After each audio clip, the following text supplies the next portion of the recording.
દૂરદર્શનના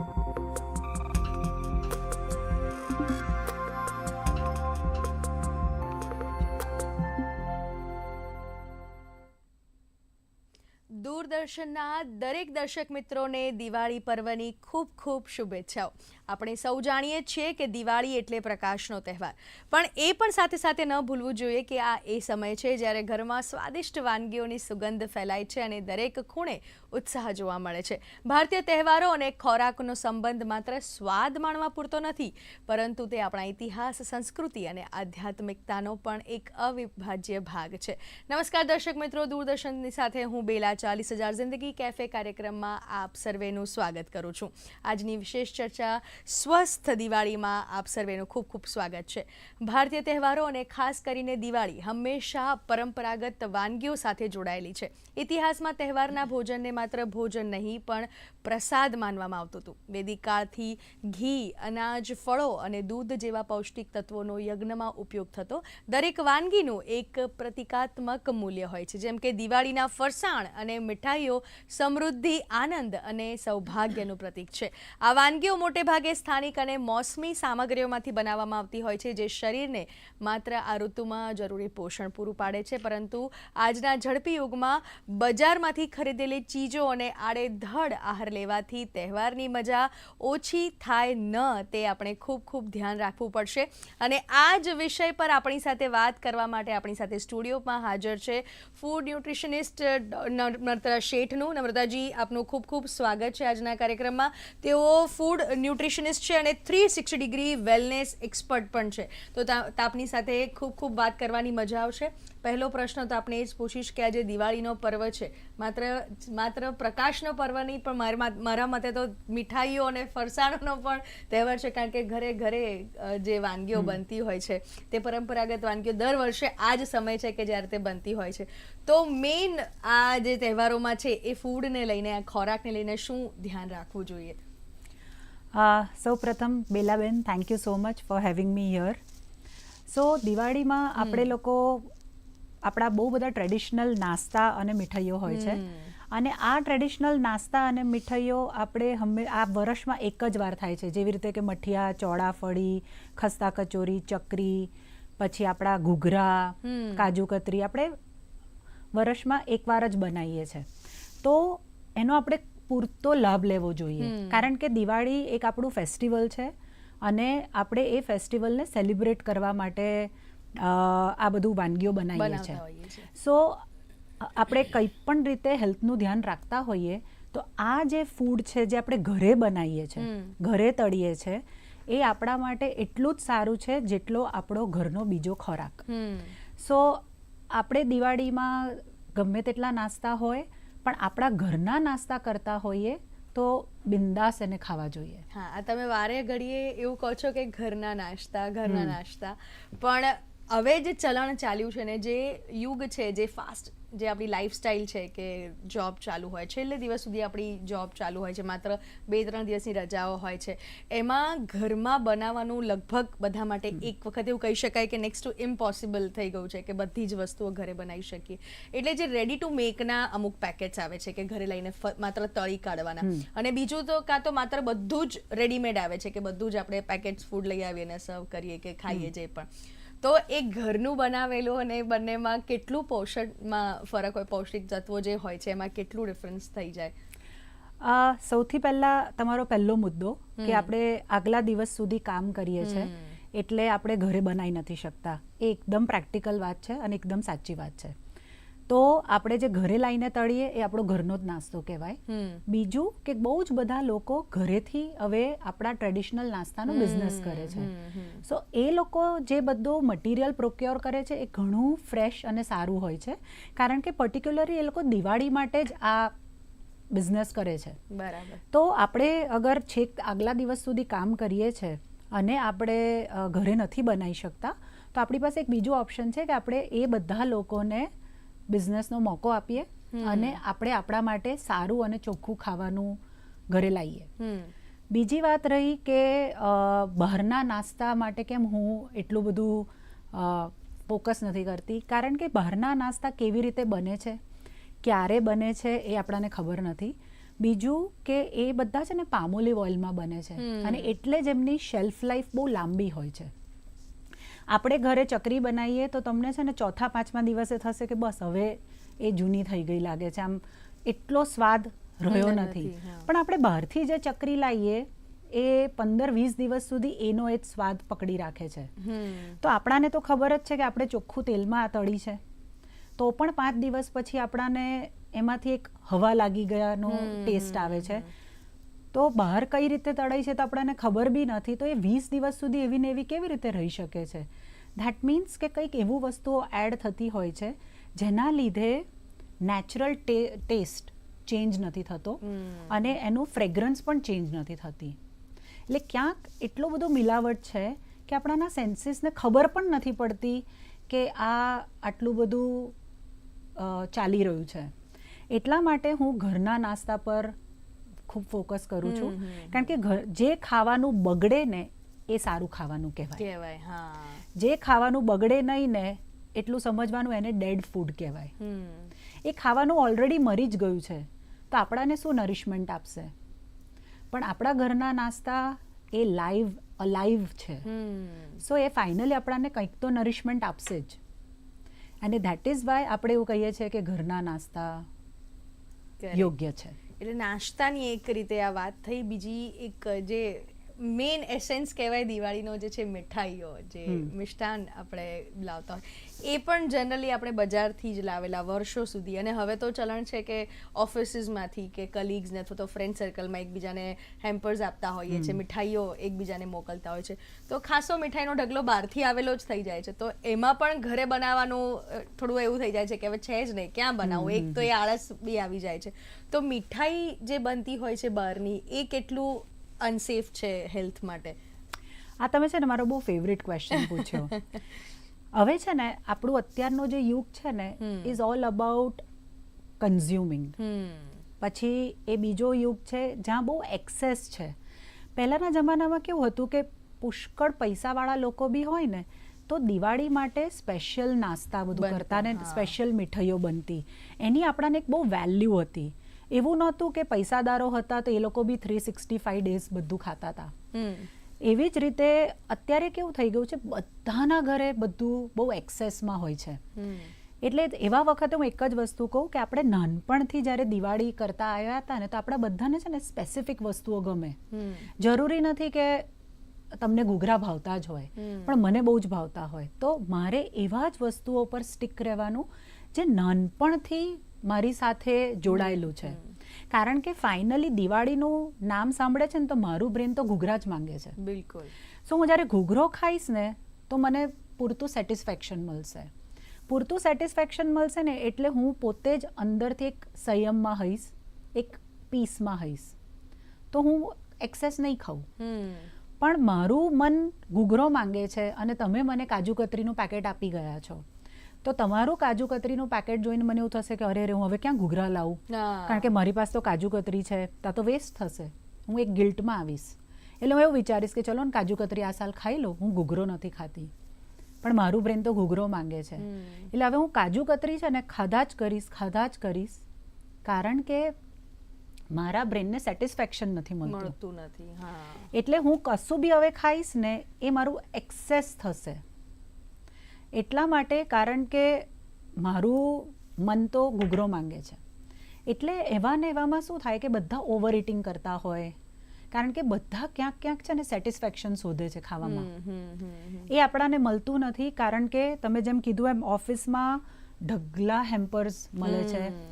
હવે ફોર્ચ્યુનેટલી કહો કે અનફોર્ચ્યુનેટલી બહુ જ બધું વેસ્ટર્ન મીઠાઈઓ મળે છે હેમ્પર્સમાં. સો આપણે દિવાળીમાં વેસ્ટર્ન મીઠાઈ સાથે કનેક્ટેડ જ નથી. પણ આપણાને એવું છે કે આટલું મોંઘું હેમ્પર મળ્યું છે તો હું એને પતાવી દઉં. અને એમાં ફાઇનલી આપણે જ આપણા હેલ્થ ઉપર બહુ મોટો જુલમ કરીએ છીએ. It is too much for hour health. અને બીજું કે ઘૂઘરો તો હજી પેન્ડિંગ જ છે. સો ફાઇનલી શું થશે કે તમે આખી દિવાળી છે ને ઓવર ઇટિંગમાં કાઢશો, પણ તોય સંતોષ નથી મળ્યો. બિલકુલ. અને આખી દિવાળી પત્યા પછી તમે એકલા ગિલ્ટમાં રહેશો કારણ કે તમને જે કરવું હતું એ તો તમે કર્યું જ કર્યું નહીં. જ નથી. હા. સો એક message, eat what you love, અને ઈટ જેનાથી તમે કનેક્ટેડ છો દિવાળી સાથે, તો તમે એકદમ હેલ્ધી દિવાળી બી કરશો. અને જે Diwali is all about love, connection, nourishment, એ તમને પૂરતું મળશે. બિલકુલ સાચી વાત કરી. આજે એક્સેસની વાત કરીને કે નાનપણમાં આપણી પાસે કેવું લિમિટેડ વસ્તુઓ હતી કે આ 2-4 વસ્તુ ઘરમાં બની છે, એમાં મહેમાનો માટેનો પણ પોર્શન અલગ રાખવાનો છે ને આપણા માટેનો અલગ છે, એમાં આપણું એક લિમિટ થતું હતું. આના વિશે વધુ ડિટેલ્સમાં આપણે નમ્રતાબેન વાત કરીશું, પણ દર્શક મિત્રો અત્યારે કાર્યક્રમમાં સમય થયો છે એક નાનકડા વિરામનો.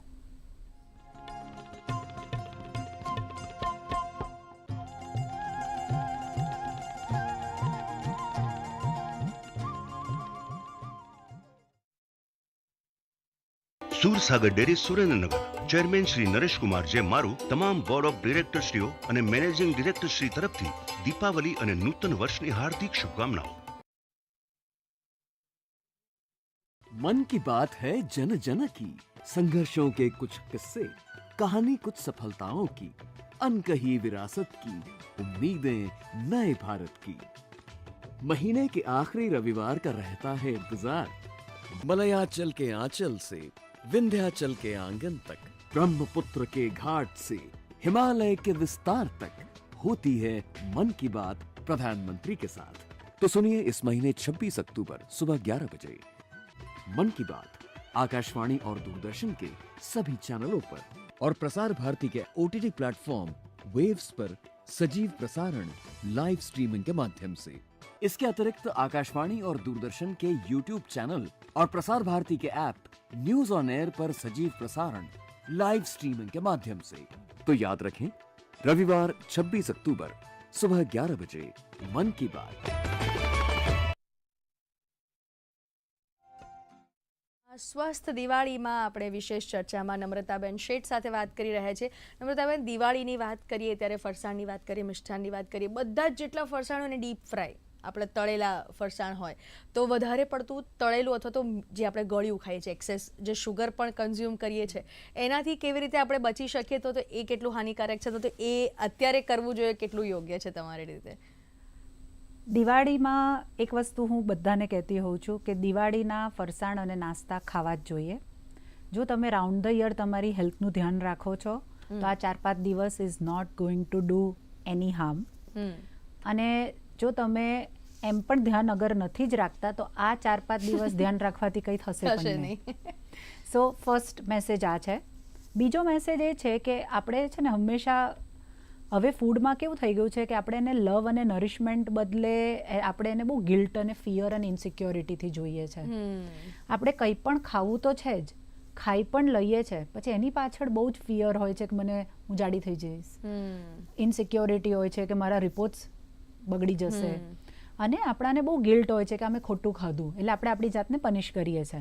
તો આપણે આપણી જાતને પનિશ કેવી રીતે કરીએ છીએ કે મઠિયા આપણે તળતા નથી, પણ મઠિયા આપણે પેન ફ્રાય કરીએ છીએ કે ડીપ ફ્રાઈડ ખાવાના બદલે આપણે એર ફ્રાયરમાં કરીએ છીએ. એક એર ફ્રાયરની વાત છે કે એર ફ્રાય કરેલું ફૂડ, અને બીજું એક છે કે જે બેક કરેલું. હા, એ બંને બી અત્યારે ખૂબ ચલણમાં છે, તો એના વિશે આપ શું કહેવું? હા, સો એ છે ને, ઇટ ઇઝ લાઈક મેન્યુપ્યુલેટિંગ. તમે ચીટ કરો છો તમારી જાતને અને ફૂડ બંનેને. કારણ કે સમોસું બેક કરવાની કોઈ જરૂર નથી, સમોસું એર ફ્રાય કરવાની કોઈ જ જરૂર નથી. એનું રીઝન એ છે કે અગર તમે રિયલી જે સમોસું જે રીતે છે એ રીતે ખાતા હશો ને, તો તમે પોતે જ કોન્શિયસ રહેશો અને માઇન્ડફુલ રહેશો, એટલે ઓટોમેટિકલી તમે 1 કે 2 ખાશો. પણ તમે એર ફ્રાય કે બેક કરેલું હશે ને તો તમને એવું હશે આ ક્યાં તળેલું છે, તો બિંદાસ ખાઈએ, એટલે આપણે 4-5 ખાઈ લેતા હોઈએ છીએ. પણ આપણે એ નથી સમજતા કે સમોસું જેનાથી બને છે ને એમાં પણ કેલરી હોય છે. સો ફાઇનલી કેલરી જ અગર તમારા માટે મહત્વની છે અને તમે એટલે એને એર ફ્રાઈડ ખાઓ છો તો ઇટ ઇઝ નોટ વર્કિંગ. બીજી વસ્તુ કે સમોસું મેંદાના પડથી બને છે, અને મેંદાના પડને જ્યારે તમે ડીપ ફ્રાય કરો ને તો ઓટોમેટિકલી એનો ગ્લાયસેમિક ઇન્ડેક્સ લો થાય. એટલે એનો મતલબ શું છે કે જે લોકોને ડાયાબિટીસ હોય, કે જેમને બ્લડ શુગર બહુ હાઈ થઈ જતું હોય, તમે એને તળેલો ખોરાક આપો ને તો એ સ્લોલી અને સ્ટેડીલી પચે તમારી સિસ્ટમમાં, એટલે ઇન્સ્યુલિનનો સ્પાઇક ના થાય. અને એ સ્લોલી સ્ટેડીલી પચે એટલે બ્લડ શુગર બી સ્લોલી સ્ટેડીલી આવે, ઇન્સ્યુલિન પણ બહાર સ્લોલી સ્ટેડીલી આવે અને એને ખેંચી લે. પણ આપણે એને એરફ્રાઈડ ખાઈએ કે બેક્ડ ખાઈએ તો એ એકદમ ફાસ્ટ આપણા બ્લડ શુગરમાં ચડી જાય અને એટલે ઇન્સ્યુલિનનો સ્પાઇક થાય. So there is imbalance in blood sugar. So આ એકલું કેલરી કે જાડા પતલા માટે નથી કે don't eat air fried or baked. આ તમારા બ્લડ શુગરને બી મેન્ટેન કરવા માટે છે. તમારું બ્લડ શુગર મેન્ટેન રહે ને તો તમારો થાઇરોઇડ, બ્લડ પ્રેશર, ઓવરઓલ આપણું આખું બોડી બહુ પ્રોપર મેન્ટેનન્સમાં ચાલે. અચ્છા. એટલે એર ફ્રાઈડ કે બેક્ડ ખાતા હો તો you take care of your blood sugar also. બરાબર. મારી પાસે હજી ઘણા પ્રશ્નો છે, પણ નમ્રતાબેન આપણી સાથે એક કોલર જોડાયા છે જંબુસરથી. ગોરધનભાઈ, હેપી દિવાળી. આપનો પ્રશ્ન પૂછી શકો છો. હા, બંને મેડમને દિવાળીની શુભકામના બેન. હેપી દિવાળી. હેપી દિવાળી. અને પ્રશ્ન બેન એવો છે કે ચાંદીનો અર્ક મારેલી મીઠાઈ વધુ મળે છે બજારમાં, તો ચાંદીનો અર્ક મારેલી મીઠાઈ શું ચાંદીનો અર્ક નુકસાન કરે? બિલકુલ, એમની ગોરધનભાઈનો જે કન્સર્ન છે ખૂબ સાચી વાત છે કે ચાંદીનો અર્ક, જે ચાંદીનો આપણે વરખ લગાડીએ છીએ, તો જે મીઠાઈનો રેટ હોય અને ચાંદીનો જે અત્યારે ચાંદીનો જે બજારમાં ભાવ છે તે પ્રમાણે એ અર્ક મળવો કેટલો પોસિબલ છે આ ભાવમાં? અને એ જો ધારો કે ચાંદીનો અર્ક ન હોય તો એની જગ્યાએ જે એ લોકો બીજું જે મટીરિયલ વાપરતા હશે જેનાથી એ બનતું હશે, એ આપણા માટે કેટલું સેફ છે? તો આપણો આગળ જે મીઠાઈનો પ્રશ્ન હતો ને કે બહારની મીઠાઈમાં શું ભેળસેળ હોય છે, એ આપણે છે ને અધૂરું રહી ગયું. સો એમાંથી જ આપણે આ ચાંદીની વરખનું બી કરીશું કે બહારથી મીઠાઈ આપણે કેમ નથી ખાતા, કારણ કે જે માવો યુઝ થાય છે ને એ માવો રિલાયેબલ નથી. અને એના માટે દરેક વખતે દિવાળીના તહેવાર પછી આપણાને છાપામાં આવતું જ હોય છે અને આપણાને ન્યૂઝમાં બી ખબર પડે જ છે કે બહુ જ બધો ખોટો માવો વેચાયો, જેના લીધે બહુ બધાની હેલ્થ બગડ્યું. એવી જ રીતે જે ચાંદીની વરખ બહાર વપરાય છે એની કોઈ જ ગેરંટી નથી કે આ ચાંદીની વરખ છે. ઇટ ઇઝ કંઈક જુદું જ કેમિકલ છે જે આપણા મીઠાઈઓ પર મૂકવામાં આવે છે. આપણે અગર ઘરે આપણા ઘરની લેડી કોઈ બી મીઠાઈ બનાવે છે તો આપણે એવું જ કરીએ કે ભાઈ અવોઇડ કરીએ છીએ. કાજુ કતરી પર પણ આપણે અવોઇડ કરીએ છીએ કે કોઈ ચાંદીની વરખ લગાવવાની જરૂર નથી. આપણાને પોસાતું હોય તો પણ આપણે નથી લગાવતા, કારણ કે હવે આપણાને જ્યાંથી ચાંદીની વરખ મળે છે ને, પહેલો પ્રશ્ન એ જ છે કે એ રાઈટ છે કે નહીં. સો ચાંદીની વરખ વગર પણ મીઠાઈ સરસ જ લાગે છે. હા, દેખાવમાં કદાચ એસ્થેટિકલી એ સરસ નથી લાગતી, તો આપણે એસ્થેટિક્સને બાજુમાં રાખી અને આપણે ખાલી મીઠાઈને મીઠાઈ પૂરતી જ રહીશું તો વરખ વગર પણ સરસ જ છે. બિલકુલ. એટલે એવું લગભગ એવું હોય ને કે પહેલા જે વાનગી હોય ને, પહેલા નાકથી સુગંધથી ખવાય, પછી આંખથી ખવાય ને પછી જીભ એનો ચટકો લે, તો એ ખાલી દેખાવ માટે ચાંદીનો વરખ હોય છે. બીજા એક કોલર સુરતથી સુધીરભાઈ ભટ્ટ જોડાયા છે. જી સુધીરભાઈ, આપનો પણ પ્રશ્ન પૂછી શકો છો. હા, નમસ્તે ને હેપી દિવાળી. સુધીરભાઈ, હેપી દિવાળી. હા, મારો પ્રશ્ન છે કે તમે દિવાળી પર નાસ્તાની વાત કરી, માવાની મીઠાઈની વાત કરી, પણ અગાઉના જમાનામાં આપણે લાપસી, વેડમી, દૂધપાક એ દિવાળીના દિવસમાં સિરીઝ ચાલતી આ બધી વસ્તુની. શ્રીખંડ ઘરે બનાવે તો તો એ કેટલો ઉપયોગી, ને એ જ તમે માવાની મીઠાઈ ખાવ એના કરતા આ કેટલી રીતે ઉપયોગી કહેવાય? બિલકુલ સાચી વાત છે સુધીરભાઈ, કે જે આપણે ઘરે બનાવતા બધી જે મીઠાઈઓ, અને એમાં ખાસ કરીને શીરો હોય, લાપસી હોય, ઇવન ઘૂઘરા પણ આપણે ઘરે બહુ સારી રીતે બનાવતા, તો દૂધપાક છે કે વેડમી એમણે કીધું, એ બધા જે પરંપરાગત આપણી ગુજરાતી વાનગીઓ છે જે દાદીને બધા ઘરે બનાવતા, એનું પણ હવે ચલણ થોડું ઓછું થવા મળ્યું છે. અને જે ઇઝી ક્વિક જે બધી બનતી હોય અથવા તો મળી જતી હોય, ઇઝીલી અવેલેબલ હોય, એ બધી મીઠાઈઓનું ચલણ વધી ગયું છે. તો એના માટે આપ શું કહેશો કે કેટલું કરવું જોઈએ ફરી, કે કેવી રીતે એનું ફરી વ્યાપ વધી શકે? દિવાળી એટલે આપણા ઘરના ટ્રેડિશનને ફોલો કરવા. દરેક ઘરને એક ટ્રેડિશન હોય. જેવી રીતે ધનતેરસની પૂજાના દિવસે બધાના ઘરે બાટ કે લાપસી હોય, એની સાથે પોતાના ગમતા ઘરના બધા ગમતા લોકોનું એક ફેવરિટ ફરસાણ હોય. હમ. એવી રીતે કાળી ચૌદસ પર આપણે દહીંવડા ખાતા આવ્યા છીએ અને ઘણા લોકો દાળ વડા ખાય, પણ આપણે વડા ખાઈએ વડા કારણ કે ખાઈએ. એની પાછળ પણ એક લોજિક છે. હમ. એવી રીતે દિવાળી પર કોઈને ત્યાં બાટ બને તો કોઈને ત્યાં વેડમી બનતી હોય, કોઈને ત્યાં દૂધપાક બનતો હોય.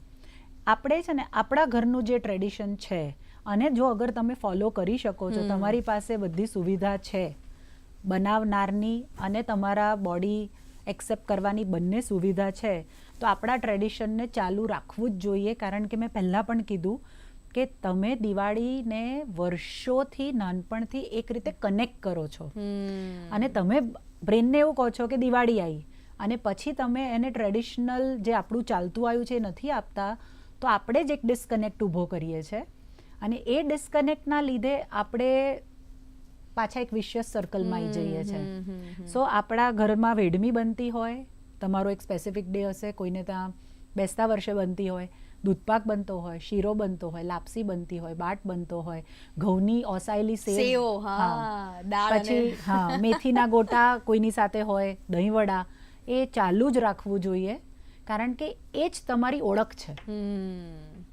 બિલકુલ સાચી વાત છે. એટલે એ જે ઘરની જે પરંપરાગત વાનગીઓનું જે ટ્રેડિશન છે, જે પરંપરા છે, એ તો 100% તમારે કોઈક ને કોઈક રીતે ફરી એની સાથે કનેક્ટ થવું જોઈએ, નવી પેઢીને શીખવાડવું જોઈએ. અને એ તો દિવાળી એને જ કહેવાય ને કે તમે ઘરનાની સાથે મળીને જમો અને ગમતો ખોરાક જમો. બીજું એક મહત્વનો પ્રશ્ન મને અત્યારે એ પણ થાય કે ખાવાની તો આપણે ઘણી બધી વાત કરી, પણ સાથે હાઇડ્રેશનની વાત કરીએ.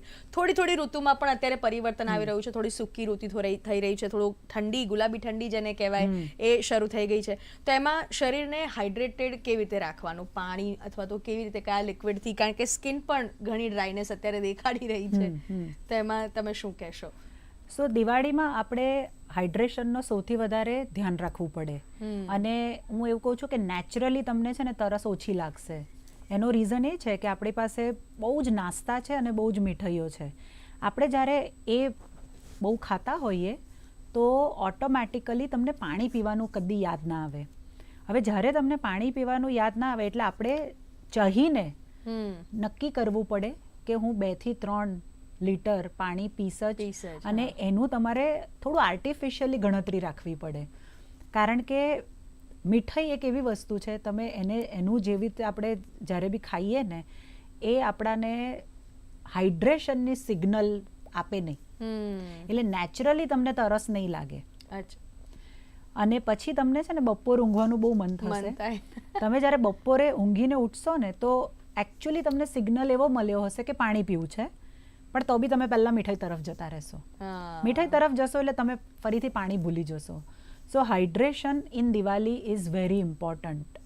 અને તમને એવું હોય કે મને યાદ નથી રહેતું તો તમે પ્લેન લેમન વોટરના ફોર્મમાં, જે તમને એસિડિટી, બ્લોટિંગ, ગેસ અને કોન્સ્ટિપેશનથી પણ દૂર રાખશે. કારણ કે આપણે બહુ બધું ખાઈએ છીએ એટલે આના પણ આપણાને ઘણા બધા કમ્પ્લેન્સ હોય છે. સો પ્લેન લેમન વોટર, પછી અજમો, સંચળ અને હિંગનું પાણી, ઓર એને તમે છાશમાં બી નાખીને પી શકો, જેનાથી તમારું બોડી વેલ હાઇડ્રેટેડ પણ રહેશે અને તમને ગેસ, બ્લોટિંગ અને એસિડિટીનું કમ્પ્લેન નહીં થાય. કારણ કે હું માનું છું ત્યાં સુધી પોણા ભાગના લોકો દિવાળીના દિવસોમાં રાત્રે ઊંઘે ને તો એવું કહેતા જ હશે કે આમ બધું ઉપર આવે છે, થોડી લાય બળે છે.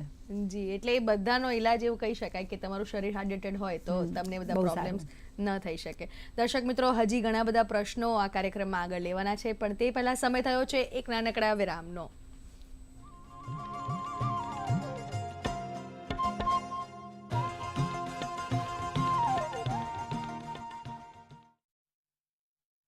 સુરસાગર ડેરી સુરેન્દ્રનગર ચેરમેન શ્રી નરેશકુમાર જે મારું તમામ બોર્ડ ઓફ ડિરેક્ટરશ્રીઓ અને મેનેજિંગ ડિરેક્ટરશ્રી તરફથી દીપાવલી અને નૂતન વર્ષની હાર્દિક શુભકામનાઓ.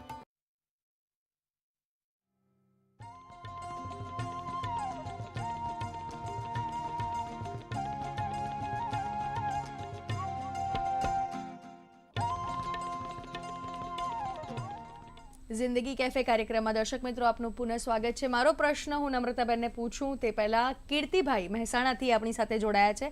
જી કીર્તિભાઈ, આપનો પ્રશ્ન આપ પૂછી શકો છો.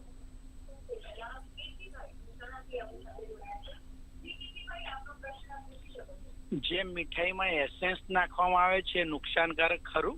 અચ્છા, મીઠાઈની જ વાત થઈ રહી છે કે એસેન્સ વાળી મીઠાઈઓ મળતી હોય છે, જે નેચરલી ફ્લેવર્સ કરતાં જે એસેન્સથી બનતી હોય, એ કેટલી નુકસાનકારક છે અને કઈ રીતે નુકસાનકારક છે?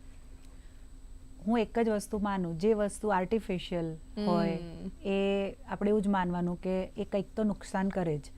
જે વસ્તુ નેચરલ હોય એ આપણા બોડી માટે એકદમ સારું હોય અને આપણું બોડી એને બહુ સારી રીતે એબ્ઝોર્બ કરી શકે, ડાયજેસ્ટ કરી શકે, એસિમ્યુલેટ કરી શકે અને નરિશ કરી શકે.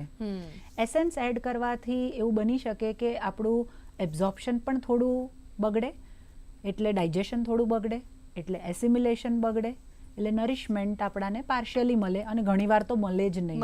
કારણ કે આ બધા એસેન્સમાં ઘણા બધા એડિટિવ્સ હોય છે, ઘણા બધા પ્રિઝર્વેટિવ્સ બી ઘણીવાર હોય છે, જે બેઝિકલી આપણા ડાયજેસ્ટિવ સિસ્ટમને સારી રીતે નરિશ કે જાગૃત કરવાના બદલે એને નમ્બ કરે છે. સો હું રેકમેન્ડ નથી કરતી. બિલકુલ. આ જે ડાયાબિટીસ અને હાઈ બ્લડ પ્રેશરના પેશન્ટ્સ છે, એ લોકોને પણ દિવાળીમાં જો ટૂંકમાં વાત કરવી હોય તો કેવી રીતે એ લોકોને સાવચેતી રાખવાની? સો ગુડ ન્યૂઝ ઇઝ કે એ લોકો બધું ખાઈ શકે અને એવી સાવચેતી રાખવાની કે આપણાને બધું જ ખાવાનું છે, પણ સાંજના 4 વાગતા સુધી આપણે આપણું ગમતી વસ્તુઓ ખાઈ લઈએ અને પછી રાત્રે એકદમ સિમ્પલ ખોરાક, દહીં ભાત છે કે ખીચડી બધા ના કરતા હોય તો રાઈસ, મગની દાળ અને એક સબ્જી કરી દઈએ. સો એવા લાઇટ ખોરાક કરી દઈએ તો એ લોકો શાંતિથી બધું પચાવી લેશે અને 4-5 દિવસમાં એમના બ્લડ શુગર લેવલને કે બ્લડ પ્રેશર લેવલને કોઈ પ્રોબ્લેમ નહીં થાય. બ્લડ શુગરવાળા જેને હાઈ ડાયાબિટીસ રહેતો હોય, સો એ લોકોએ 12 વાગતા સુધી બધું ખાઈ લેવાનું, એટલે એમની પાસે આખો દિવસ છે આ બધું પચાવવા માટે. અને રાત્રે બને ત્યાં સુધી સિમ્પલ ખોરાક લેવાનો, તો નેક્સ્ટ ડે એમનું ફાસ્ટિંગ બ્લડ ગ્લુકોઝમાં કોઈ ખરાબ ફેરફાર નહીં થાય અને ઇવન લંચ પછીનું જે આપણે પીપી કહીએ એમાં પણ એમને એવું કોઈ તકલીફ નહીં થાય. બસ આપણે આટલું સાવચેતી રાખવી જરૂરી છે. બસ, તો આ દિવાળી પર્વમાં દર્શક મિત્રોને જે ફૂડ સેફ્ટીની આપણી આટલી બધી વાતો કરી, એમાં ટૂંકમાં એમને તમારે કંઈક સંદેશ આપવો હોય તો શું આપશો? બસ, દિવાળીમાં તમારા ગમતમ મીઠાઈ, ફરસાણ અને નાસ્તાને સારી રીતે ખાજો. એની સાથે સાથે હું ખાલી એટલું કહીશ કે આપણે એવું નથી એક્સપેક્ટ કરતા કે તમે 1-1.25 કલાક એક્સરસાઇઝ કરો, પણ 15 મિનિટ ખાલી તમે તમારા બોડીનું મૂવમેન્ટ, શરીરનું થોડું મૂવમેન્ટ કરશો તો તમે આ બધા ફૂડને સારી રીતે માણી શકશો. અને બીજું તો હેપી દિવાળી અને નૂતન વર્ષ અભિનંદન. થેન્ક યુ નમ્રતાબેન, આપ દૂરદર્શનના સ્ટુડિયોમાં આવ્યા અને દર્શક મિત્રો સાથે ખરેખર સ્વાસ્થ્યને લગતી દિવાળીની ખૂબ સુંદર વાતો કરી અને એ લોકો દરેક દર્શક મિત્રોની દિવાળીને સ્વસ્થ બનાવવાનો એક સુંદર પ્રયાસ કર્યો, તે બદલ આપનો ખૂબ ખૂબ આભાર. Thank you. તો દર્શક મિત્રો, દિવાળી આનંદ, ઉલ્લાસ અને મીઠાશનો તહેવાર છે, પણ યાદ રાખો કે તહેવારની મજા તો ત્યારે જ છે જ્યારે આપણે તંદુરસ્ત રહીએ. ખોરાકમાં મધ્યમતા રાખો, ઘરે બનાવેલી વાનગીઓનો આગ્રહ રાખો અને ફૂડ સેફ્ટીના નિયમોનું પાલન કરો. આવો આપણે સૌ આ દિવાળીને રોશની, સ્વાદ અને તંદુરસ્તીનો ત્રિવેણી સંગમ બનાવીએ. દર્શક મિત્રો, આજના એપિસોડમાં બસ આટલું જ. આવતીકાલે નવા મહેમાન સાથે, નવી ચર્ચા સાથે ફરી હાજર થઈશું. ત્યાં સુધી આપની રજા લઈએ. નમસ્કાર અને દિવાળી પર્વની ખૂબ ખૂબ શુભેચ્છાઓ.